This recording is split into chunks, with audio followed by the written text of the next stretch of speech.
everyone. Welcome to another episode of the Deadhead Cannabis Show. I'm Larry Mishkin of Mishkin Law in Chicago, and it's always going to be hard to top a show with David Gans like we had last week, but this being the Deadhead Cannabis Show, there's never a shortage of stuff for us to talk about, and the three of us, that being myself and my two co-hosts, Rob Hunt and Jim Marty, have a whole list of things to talk with you guys about today. Some new action on federal legalization, as well as a bunch of stuff in Grateful Dead history that all happened right around this time of year and is worth mentioning, as well as a quick shout out to the memory of Bob Matthews of the Grateful Dead family who passed away recently, and we haven't had a chance to talk about that yet.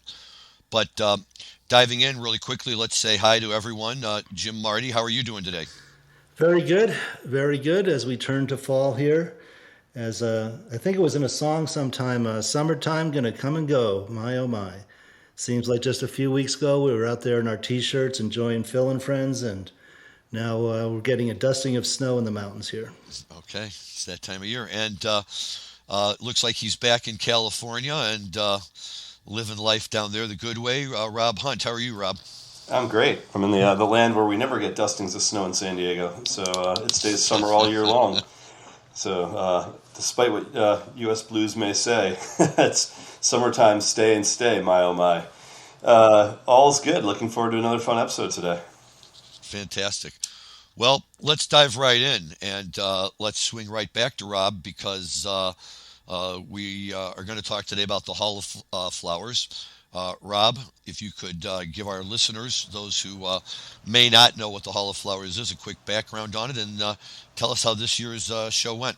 So, first of all, I didn't go to it this year, but I will say that everything I heard from the people that attended was that these guys once again just delivered. The team that puts on Hall of Flowers puts on such a unique event in cannabis, and anyone that hasn't gone to it should absolutely make it a mission to at least try to attend at some point. It's really like a one-of-a-kind industry event where it's a true business-to-business show where it's designed to really, make brands and retailers get to know each other, get to understand the product mix, really see products instead of see what people want to put in front of like their MJ Biz style booth. This is a booth, that people have where you go there, you purchase, you use, you consume, you trade tips, you trade, war stories, what's happening in the trenches. But it's a totally different style vibe where it's really like there's no suits at this show. It's really just the guys that they're in the trenches making your products. So every year in Santa Rosa they do it in the fall. They usually time it right around harvest season. But Hall of Flowers again just finished up a couple days ago, and by all accounts it was just absolutely fantastic. Have either of you guys made it out there or not yet? Huh?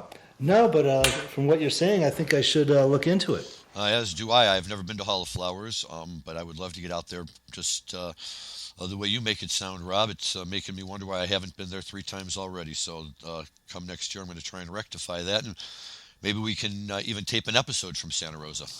Yeah, that'd be super cool. For everyone out there, take a look at hallflowers.com. There's some great images on their gallery. There's a lot of information about the show, so definitely love to plug the guys that are doing cool things in the industry, and those guys are definitely doing something that's really special. So definitely give them a check out. Okay, very good. So the Hall of Flowers in Santa Rosa is the place to be, and give us something to look forward to report on next year. Thank you for that, Jim. Right before the show started, you were giving us a quick rundown a little bit on what's going on with the status of the Safe Banking Act and new ways in which Congress seems determined to try and get it passed. Yes, surprised to have a article cross my desk a couple weeks ago that the Congress had passed on a voice vote, and it was attached to a Department of Defense funding bill. So the old saying is politics make strange bedfellows, and certainly that's true in this case. We'll take it any way we can get it. The same article did say it has an uphill fight in the Senate, but we shall see. Kamala Harris could break a vote. I'm not sure if this is one of these that needs 60 votes or not, or a simple majority, but we'll see what happens. I think the bigger question for me, as an accountant with lots of clients in the cannabis industry, is what does it really mean? And got to go over that with some top-notch lawyers at Vicente Cederberg. And What it doesn't mean is that we get merchant services. So still no MasterCard, Visa will come out of this, but it does open the door for more banks and some of your big players to come into the industry and offer checking accounts and perhaps mortgages on cannabis cultivation or retail. So it definitely is a step in the right direction, but it doesn't fix everything, like I said, such as merchant services, MasterCard, Visa, American Express. Still not going to be welcome at your local dispensary. So the federal government's apparently still cool on huge wads of cash being stashed in mattresses, but there's not much we can do about that. However, it's interesting what you said, because one of the stories that I read suggested that Schumacher and some of the others who are, trying to get their own bills passed aren't as excited to have this kind of passed piecemeal, and they'd rather have it passed as part of one comprehensive bit of cannabis legalization. On the other hand, Jim, in deference to some of the things that we've all talked about on this show about some of the maybe unexpected and unintended or unexpected consequences of legalization on a national level, is if this allows people to at least get their banking accounts and solve some problems without completely opening the door to everybody else, that might be a very good first step. Yeah, anything's a step in the right direction. If you wait for that perfect bill, you may never get anything done. Right, exactly. So stay tuned. Pay attention to Congress in these, very turbulent political times that we're living through. It'd be nice to see something positive happen. It would. Although Rob raised a very interesting point, and I'll let him expound on it maybe here in a minute. But, if this is part of the National Defense Authorization Act, I'm going to admit that in my 30-second Google search, I could not get a definitive enough answer on it as to whether this is an annual type of bill, meaning that if the Safe Banking Act is tied to the NDAA, does that only make it effective for 1 year until the next authorization bill comes around? Or once it's passed, is it passed and in there all the way? Rob, what do you think about that? Yeah, again, I haven't followed this as closely as I followed the previous passages of the SAFE Act when it came out of the House, because it's now the fifth time it's passed and it's failed in the Senate the last 4 times. So I haven't really held my breath that this one's any different. What I will say is that anytime you put a piece of legislation as a rider onto a must-pass piece of legislation, such as either the Defense Spending Act or the Omnibus budget package, usually it gets through because the Senate's got no other choice but to pass it. But usually when it's done that way, it means that it only lasts as long as the Authorization Act lasts, and if it needs to be passed again, it's passed again, which is what we see every year with what used to be called the Rohrabacher-Farr Amendment and then the Rohrabacher-Blumenauer Amendment. Now I think it's just called the Blumenauer Amendment. So with that one, even though it passes every year, it's passed I think 10 years running at this point, and every year with massive bipartisan support. But that's because it's tacked on as a rider to the omnibus spending package or the omnibus budget. So with that, it's fine on that specific bill. It's not a big deal because it just gives protections on an annual basis to anyone that operates within the medicinal cannabis arena. This one's different because this one's asking banks to change their behavior. And to get Bank of America and Wells and Chase and JPM to actually change what their policy is going to be on a long-term basis, you have to give them more than just 1 year of comfort. If you say to them look, this is only good until next year, they run that up their flagpole to compliance. Compliance is going to come back and go, guys, we're not changing a global policy on a 1 year piece of legislation. We have no idea if it's going to pass next year. So until we actually have real comfort that this thing is passing for the long term, and that's why I think I've yet to see an article that can definitively say one way or the other.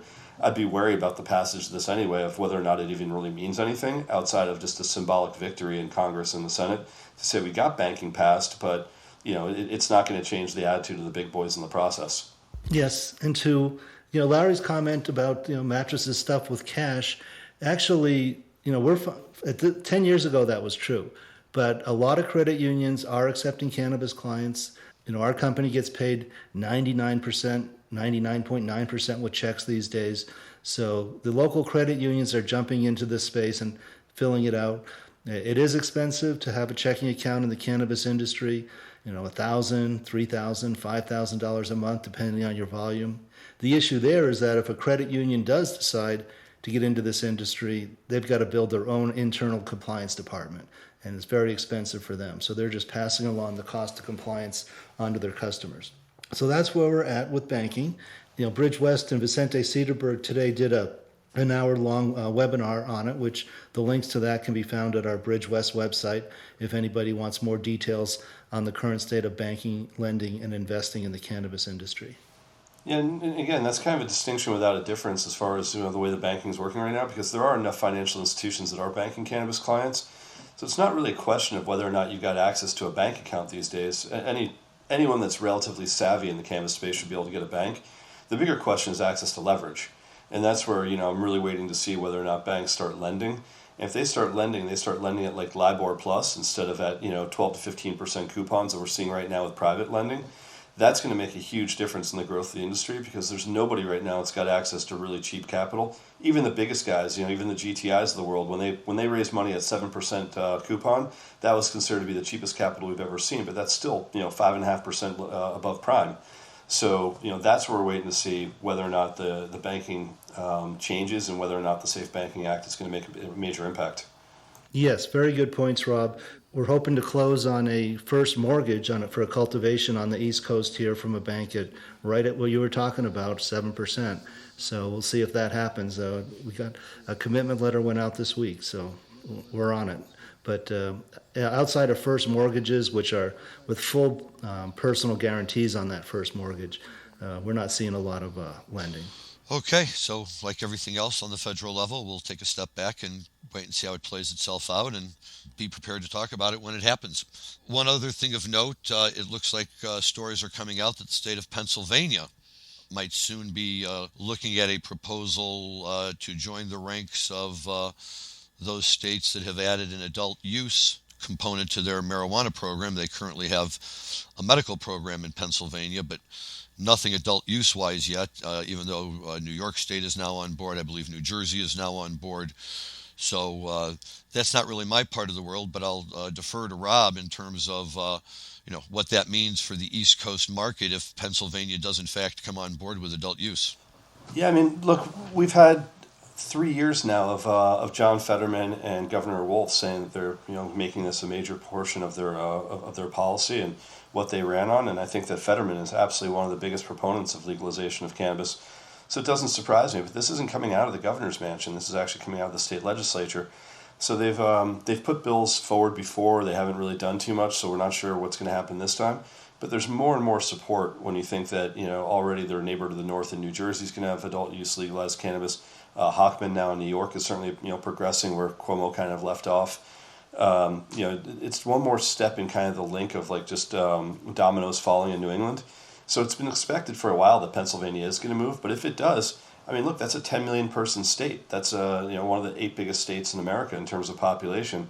So if you go to adult use, that's not a really huge, robust medicinal program that's there yet. So sometimes when medicinal goes to adult use recreational, you don't see a huge pop, such as Arizona, which already had very expansive medicinal law. Other times, if the law hasn't been in place very long, like let's say Nevada, you can see a 4x jump in sales between medicinal and adult use.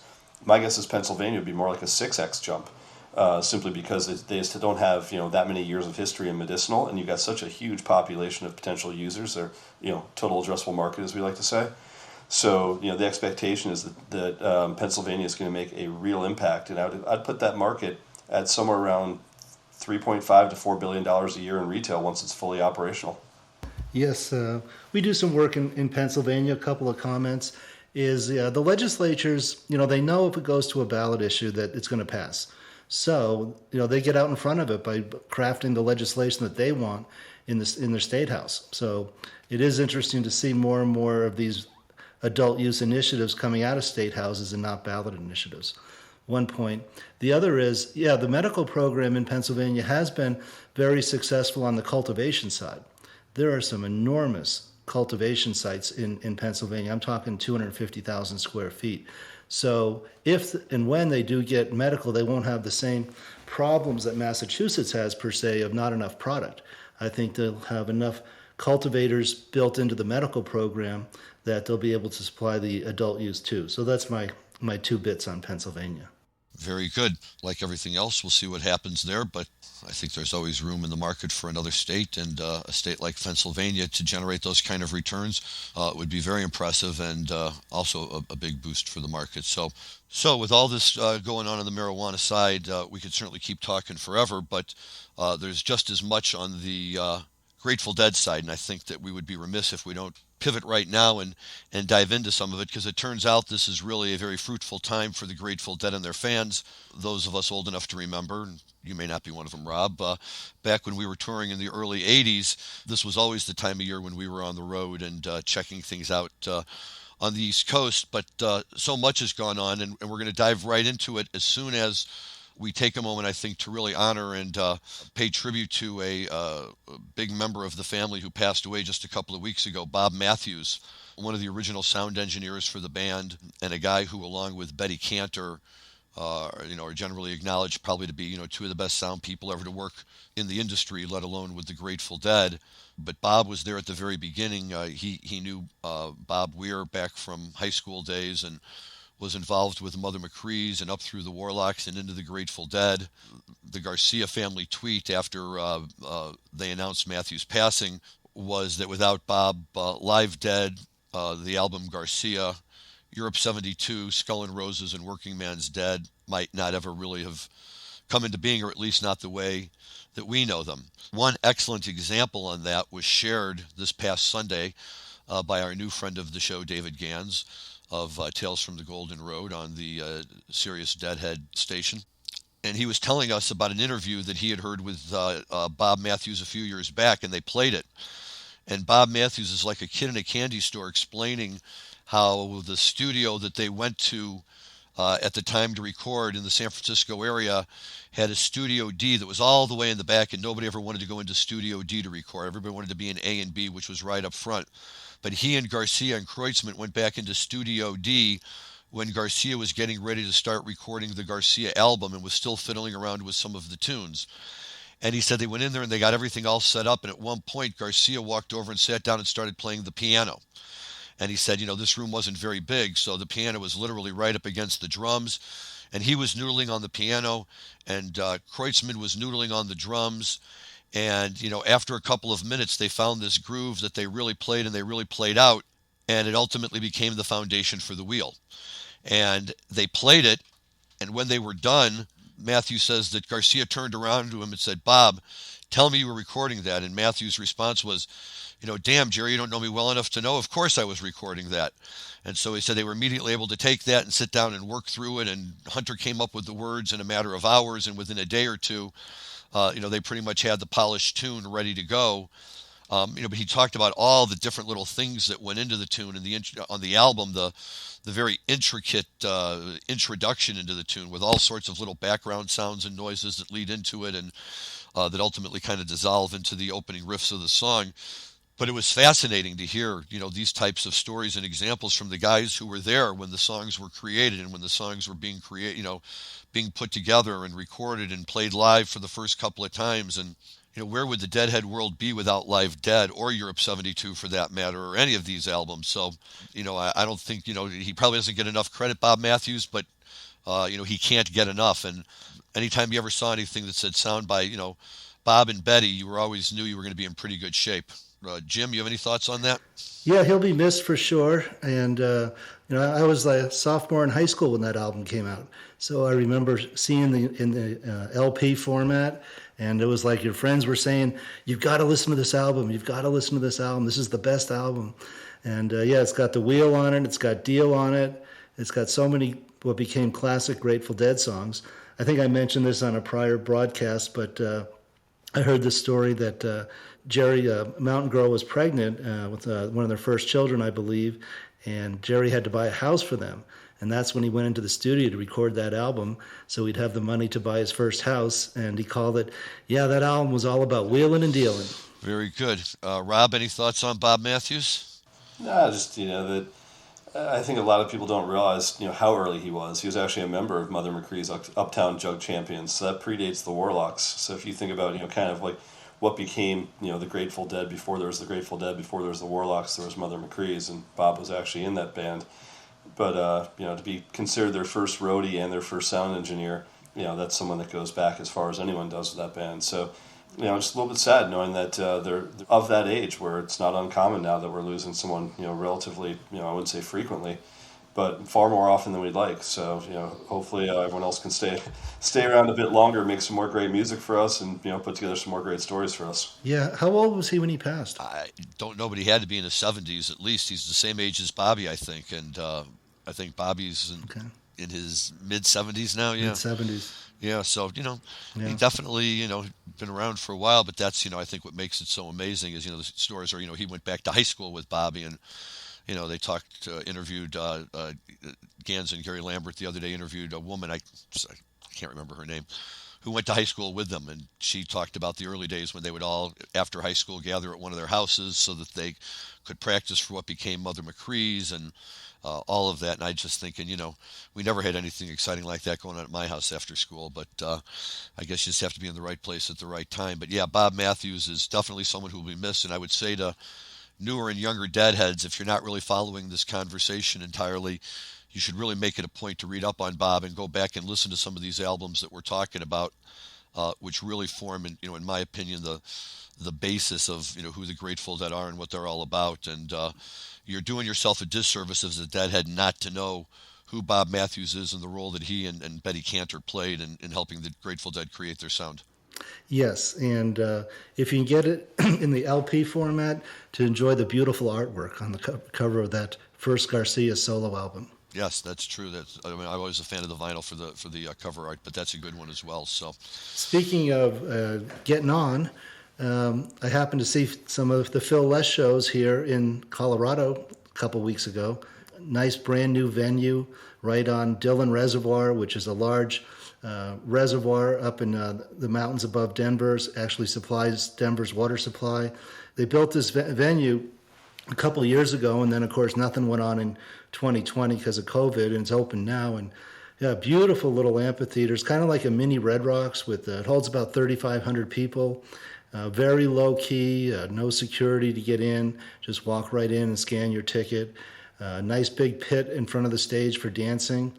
And a very nice feature is if you're down low and you are on the dance floor in the pit, they have bathrooms built into the side of the stage, so you don't have to hike all the way up to the top of the stairs. But great shows. Broke Down Palace for an encore. I was really impressed with Graham Lesh. He has a beautiful voice. I had never seen him live before. And he guess what? He knows all the words. So great shows. And then Vail the next night, which we missed. And then Saturday was Lyons, Colorado, 5 miles from my house. I personally didn't get there because I had a wedding I attended, but our son Jack and a big crew of his 10 friends all piled into my Suburban and drove the 5 miles from my house over to Lyons, Colorado, where they got an Uncle John's band. They got a Eyes of the World that went on forever. They got a something. What's that song? Marbles? King Solomon's Marbles? Yes, that was the encore. King Solomon's Marbles into Touch of Grey for the encore. From Blues of Farrell. Yeah, Phil plays that. Well, they had, I guess on Saturday night, she stole the show. Holly Bowling was on keyboards. And I've got a great Holly Bowling story. And so, yeah, I was up at Dillion, very intimate. I mean, we could touch the stage. So she's a great keyboard player. She tours on her own with a grand piano. She's a classic pianist.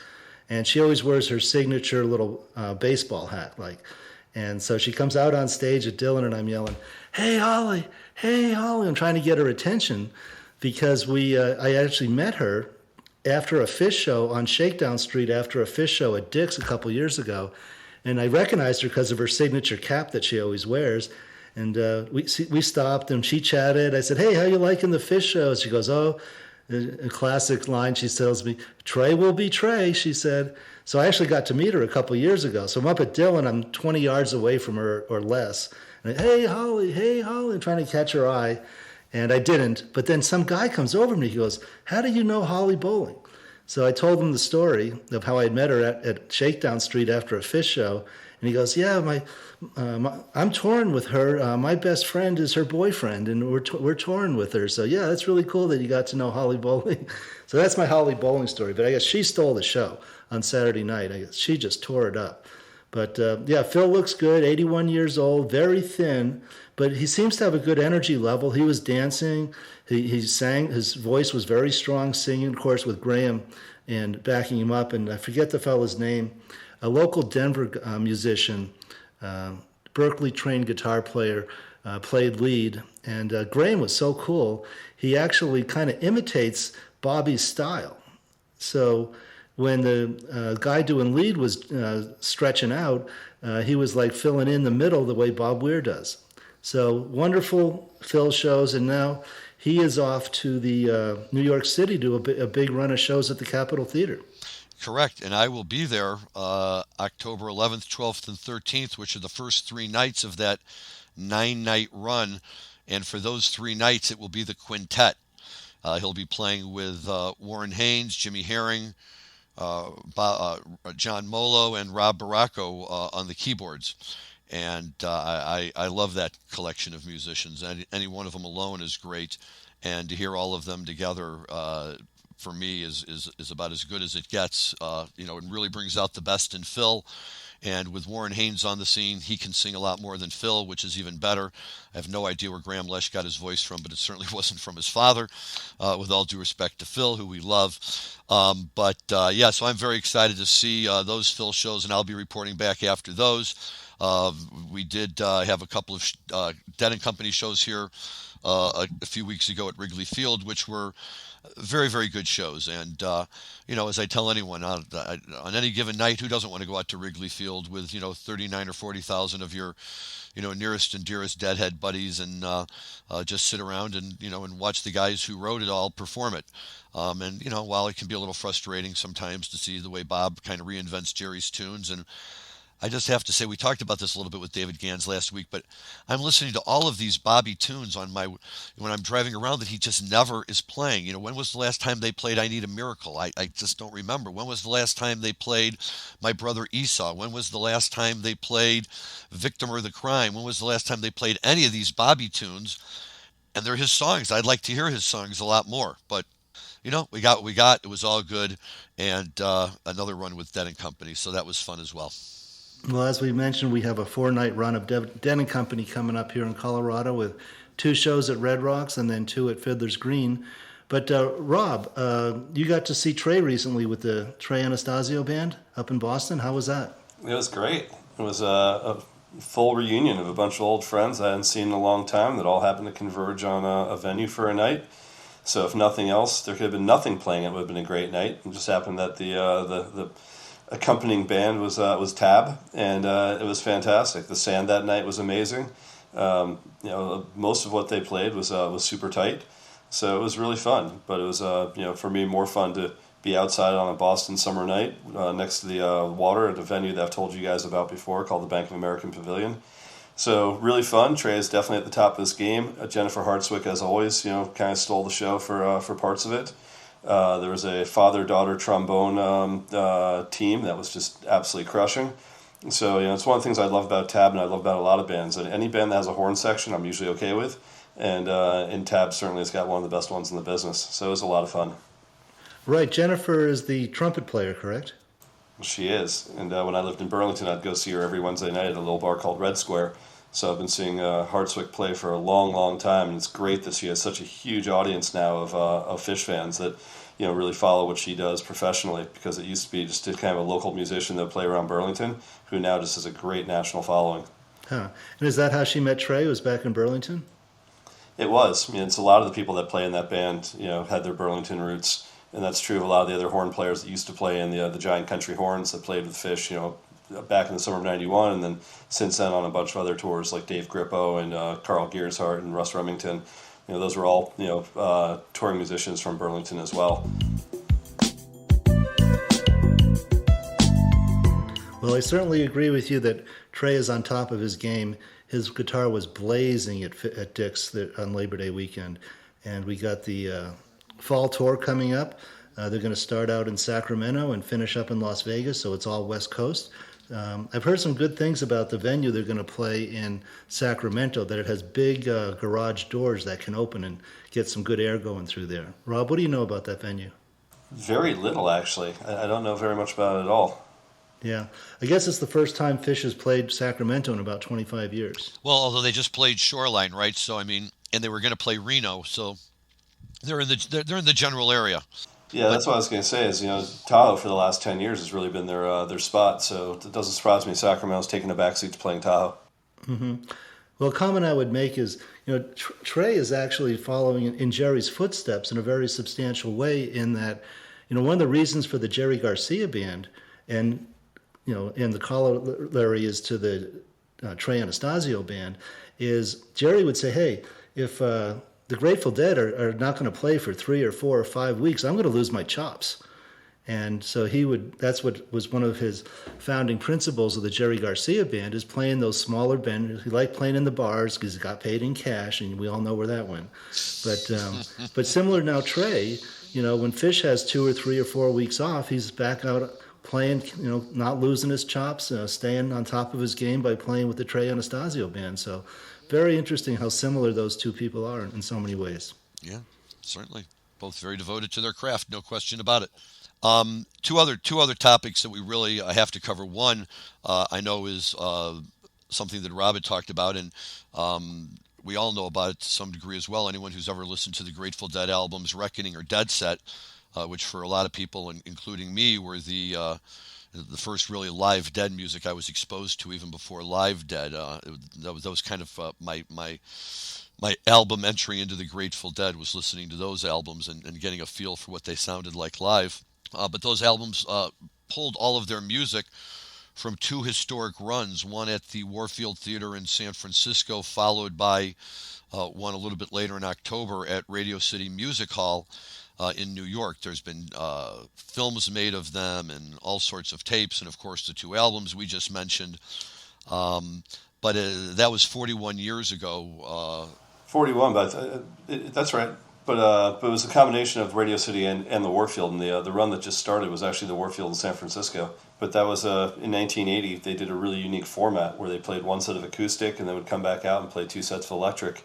So you really got to see everything they were doing, and there's a lot of songs they never played electric that they would play acoustic that were always a lot of fun to listen to. So obviously they threw some electric songs in that they played acoustic instead, like a Ripple or a Bird song. But a lot of songs were were just Grateful Dead songs that they played on the as an acoustic ensemble. So really unique. And I never got to see the Grateful Dead play acoustic. I got to see Garcia Band play acoustic a handful of times, or with Garcia Grisman, which is always amazing to see Jerry play an acoustic guitar. But to have those runs of however many shows between the East Coast and the West Coast, where you got just a handful of really terrific stuff that I think all of us as fans probably spent years of our life listening to those acoustic tapes. And I think we have a little bit to listen to, which is not what I recently listened to out of my barn. I recently checked out the video of Ripple from that run. But what are we going to listen to today? I think as far as the acoustic, maybe we'll play a little bit of the Monkey and the Engineer, just because it really gives a great sense of kind of Garcia's picking and kind of the playful picking that he would do during that song. So after 2 relatively humorous and playful verses, you had a really nice Garcia solo that was just pure Jerry on the acoustic. So let's listen to that for a quick second.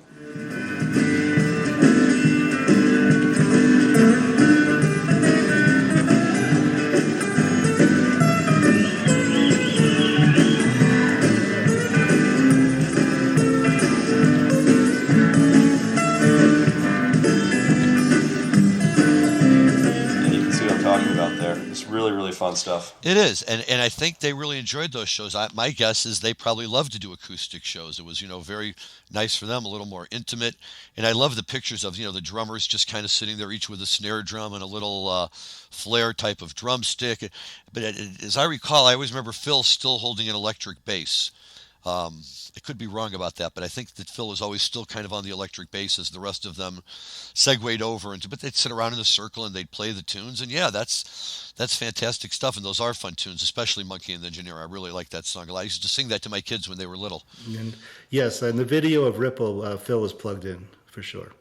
So, yeah, one interesting story I read recently in one of my many Grateful Dead books is that although Jerry did like the acoustic, he hated playing solo. So he very rarely played solo. He liked to have John Conn or somebody else on a stand-up acoustic bass if he was going to do an acoustic set. But he really did not like playing solo at all. Very interesting. I didn't know that till I came across that in a book recently. No, I'd never heard that either. But think about it. How many times have you seen him solo on stage? I never that I can recall. He was always with one version of a band or another, I think. So In fact, the story I heard is that after one set solo acoustic, he came off the stage and he yelled, "Get me John Conn!" And they said, "John Conn's on the West Coast. You're in New York. We can't do it." They sent a plane for him and brought him back, I bet. The other thing about these Warfield and Radio City Music Hall shows that I really love, especially Radio City Music Hall. I just remember looking at all the pictures of, the Deadheads who were camping out along right outside the entrance of Radio City Music Hall and all down the street, for like a block or two or three, deep off the wall of the building. And, for basically about a week and a half, they just held court there as the Dead played their sets. I'm sure they had a similar scene out in San Francisco near the Warfield as well. But, that's kind of fun that, they put up big fancy signs over the entrances to both of the theaters and really, certainly in the case of the Warfield, really kind of turned them into almost like little Dead museums and places to just go and learn about the Dead. And I will just give a quick shout out to a friend of the show, Jay Blakesberg, Dead photographer, who's been kind enough to be on 2 episodes with us, who, as I say, posted this. And he's got a really great photo if you find his post on Instagram. And, it makes you realize just how long ago this really was. It's a picture of Garcia on stage, and it's striking. It's just striking to see how thin he is. Even in 1980, I felt by the time I started seeing them in 82, that he was already a pretty heavy guy, and certainly by the end, he was very heavy. But this is just a great photo of him. I mean, he looks healthy, he looks thin, he's wearing a Mars Hotel shirt, and, he's clearly having a good time. So if you have a chance to check out Jay's post on Instagram, I would do that as well. And anytime Jay posts anything, it's always well worth seeing. Any other thoughts on that, Rob? Just, I think it's worth going back and listening to all those acoustic shows. You got songs that you never heard and, otherwise, as I said, and you even got some Bobby Weir tunes like Heaven Help the Fools being played during that period. But you had like I've Been All Around This World and Dark Hollow and like Dire Wolves, all of them being played acoustic.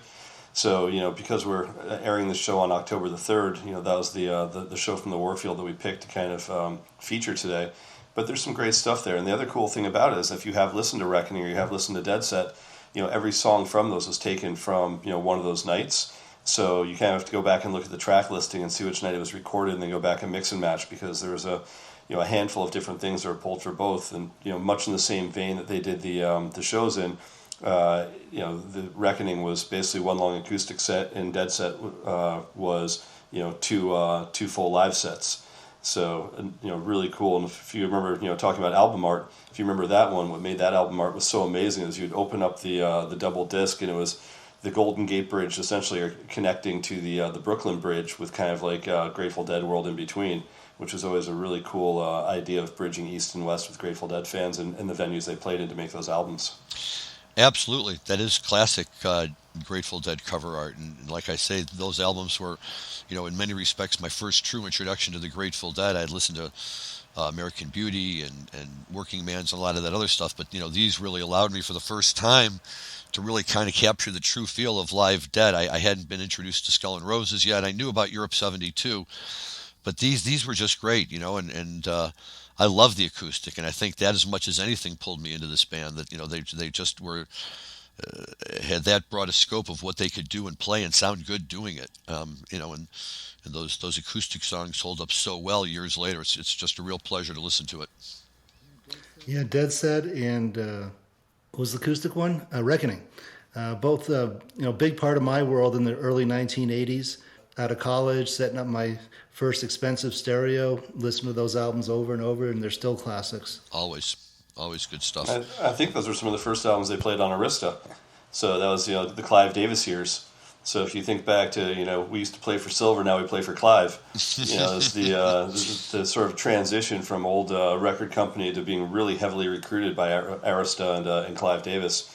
So if anyone knows the history of Clive, who was just one of the most legendary guys in the music industry, if you were on his roster, it's because he really wanted you on that roster and he treated you like gold. So by all accounts, that was a huge transition for the band, and then putting out a couple extra albums for Clive at that time to fulfill some record obligations. Boy, are we lucky that that's the way it happened. Right. And then I don't remember the video that they made with Franken and Davis, which one that was, but there's a video out there with Franken and Davis as the hosts during this whole set of shows. And all I remember is at the beginning, Brent is still new with the band, and they can't get any of the band members to talk to them, so except for Brent.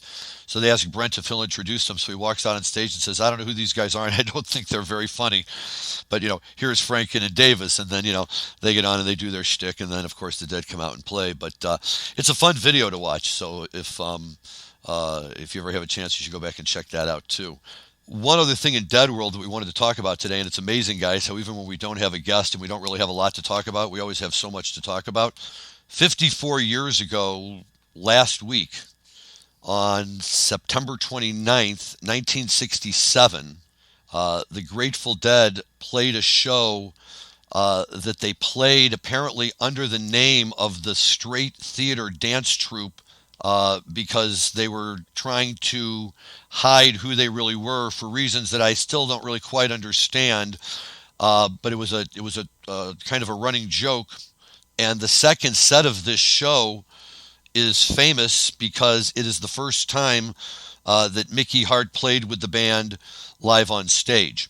The story behind this is that Mickey was at the show, and I'm not exactly familiar with the hows and whys of how he knew Bill Kreutzmann, but Bill Kreutzmann invited him to come out and play drums with him for the second set of that show. It wasn't a particularly long show in terms of set lists and things like that. The first set was Dancing in the Streets, A Friend of Mine, Golden Road, and New Potato Caboose. But then for set two, when Mickey came out, the band promptly launched into an hour-and-a-half version of Alligator, which then spilled over into Caution, and that was it for the night. So Mickey's first run with the Dead was one set, two songs, and almost 2 hours of music, which is pretty much par for the course with these guys. And just in case Mickey was wondering who he was jamming with, he found out pretty quickly. The interesting thing is it's very, very difficult, if not impossible, to find a recording of this show. On YouTube, I did find a few clips of it, but not even full songs. It's written up a lot, primarily because of it being Mickey's first show. If you ever get your hands on any of it, though, it's music I would certainly love to listen to. And, of course, for the history of the band, it really kind of changed their course in a way that up to that point maybe wasn't quite as common, and still isn't all that common, by adding a second drummer to a live performance. And Mickey and Billy really hit it off, and 54 years later, here we are still going out and listening to them do their drum circle at the intermission, and it's as good as ever. Jim? Well, the way I heard that story, read about it, is that at set break, Billy and Mickey jumped in Billy's car and went back to Mickey's place and gathered up his drums and brought him back for the second set. Oh, okay. Well, that's even better. I like that. A little more detail that I heard. And that would have been interesting to say about the recording, because 67, Bear would have been in the sound booth, and Bear was meticulous about recording every show. So there should be full show recordings of them. Yeah. So now that's a homework assignment for our listeners. Let us know if you find a full recording of that show recorded by Stanley Owsley Bear. Okay. Yeah, very good. But it's just, another one of those moments in Grateful Dead history that's too significant to let slide by without acknowledging for those in the group who wonder, where Mickey came from and how he got on the bus, and there it all was. Well, to answer the other question, the way he met Bill Kreutzmann was actually Mickey was working at a drum shop and was introduced by Count Basie's drummer, a guy named Sonny Payne. So that was the introduction, and then they became friends soon after that, and Billy invited Mickey up to that show. So it was technically through Count Basie, who came into the drum shop Mickey was working in. Right, right. And the drum shop was owned by Mickey's father. Yeah, I think that's right. And then one other thing to something Jim said earlier, as far as solo acoustic, I think April 10th, 1982, I think from Passaic, New Jersey, is one of the only times that Garcia was playing solo acoustic, or yeah, playing a solo show. And there's actually an amazing video of that. So if you actually go to YouTube and Google it, you can find it. And getting to see Garcia play Ruben and Cherise solo is pretty unbelievable. So definitely check that out. I think it's April 10th, 1982 from Passaic, New Jersey. Okay, I'm writing that down because I don't want to forget that. I'm going to have something to listen to on the way home. If not, Yeah, I'll send you a link after we get off the air. But it's definitely worth checking out. So yeah. And so if anybody just ever wants to know why we love to have a guy with about 6 levels of dead nerdiness on, now you know why, because that's where all the great little nuggets lie. And if you want to find him, you have to know where to look for him. So hats off to Rob for that little piece, and Jim for his knowledge as well. Just like David Gans was telling us, every time we get on and start talking about this, there's always something new to learn. And that's what makes it fun. At the end of the day, it was great to have Mickey in the band. We all know he took a few years off. We've talked about that on earlier episodes. But there's no denying that, he and what he brought to the band in a percussion way really sealed the deal.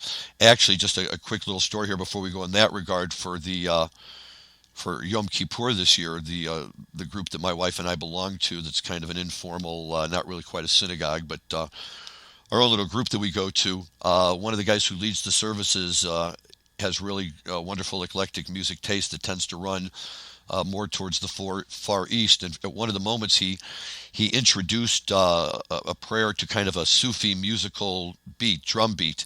And as I was listening to it, the thought that immediately came to mind was Hamza al-Din and Alan Agarid from the Egypt shows.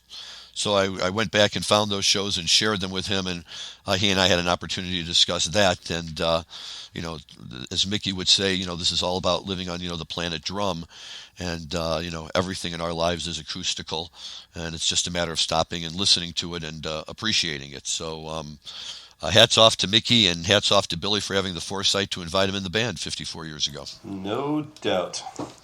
Well, gentlemen, I think we've run out of time and run out of information for the moment, at least. So, any final thoughts, Jim? No, great show. Great talking to you guys as usual. And like I said, really enjoyed those Phil shows. And you're going to have a wonderful time at the Capitol. My first time. I'm still waiting for our resident Capitol Theater expert to give me all the pointers I need to get around out there without hurting myself or anything. I'll continue to debrief you as we get closer to the date, Larry. Absolutely. So, as my sign off today, before we give you a little outro of a Broke Down Palace from that October 3rd show from the Warfield as well, just quickly want to say thank you to everyone out there that's been listening. We actually do follow the analytics of how many people are actually tuning in to hear us, and we've been unbelievably lucky over the last year or 2 years that we've been doing this show to have some terrific guests and terrific people to share the stage with and talk with. But it's really, really nice and humbling for us to know that there's actually people out there listening. And so to all of you that are taking the time to listen to our show and tell your friends about our show, thank you. And thanks so much for tuning in and spending time with us when you've got some extra time yourself. But it is truly humbling for us to know that we've got an audience out there. So thank you very much. Yeah, I would have to agree with Rob on that. I'm just excited that anybody listens to me. So, it's wonderful to have an audience. It's great that there are people out there who, find what we say interesting enough, and we try to keep it that way. So, absolutely, thank you for listening. All right. Well, I think I'm about done. I'm ready to say over and out. Okay. And then I will say over and out to everyone, thank you again for joining us. Next week, our guest is Stu Sallow, who we have had on the show before. Stu is from the Boulder, Colorado area. He's a biking enthusiast, a Grateful Dead enthusiast, and always has lots of fun stories to share with us. So we will look forward to speaking with him. In the meantime, everybody have a great week. Stay safe and enjoy your cannabis responsibly. Thank you.